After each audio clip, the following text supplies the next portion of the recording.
12e épisode de la Minute Écrire Juste. Aujourd'hui, nous allons passer en revue l'étape cruciale de la relecture. Je vais commencer par vous expliquer quels sont les deux niveaux de relecture avant de vous donner quelques méthodes et astuces pour vous relire efficacement. C'est parti. Dans un premier temps, relisez votre texte de manière globale. Est-ce qu'on comprend bien le sens, la tournure des phrases? Est-ce que la syntaxe est correcte? Dans un second temps, vous allez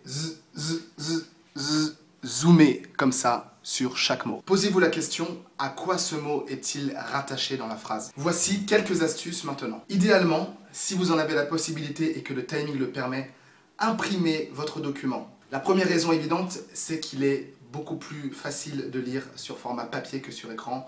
Ça fatigue moins les yeux, on est plus à l'aise. La deuxième raison, c'est qu'en relisant directement sur l'écran, eh bien, on va être tenté d'effectuer des modifications, notamment de la mise en forme, et ça va nous faire perdre le fil de notre relecture. Et nous, on veut rester focalisé. Il existe une super astuce qui consiste à relire votre document en partant de la fin et en remontant phrase par phrase jusqu'au début. Pourquoi? Car votre cerveau s'est habitué à ce que vous avez déjà écrit et a tendance à zapper, à ne pas remarquer les fautes présentes. Dans la même idée, vous pouvez agrandir la taille de la police de texte ou bien accentuer l'espace d'interligne.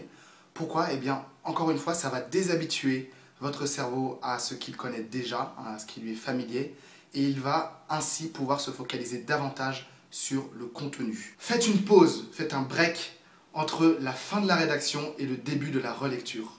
Il s'agit de dissocier ces deux étapes afin de voir votre texte sous un nouvel angle avec du recul. De cette manière, vous remarquerez les fautes beaucoup plus facilement. C'est tout pour aujourd'hui, c'était la Minute Écrire Juste. Abonnez-vous pour ne pas manquer un seul épisode. À la prochaine.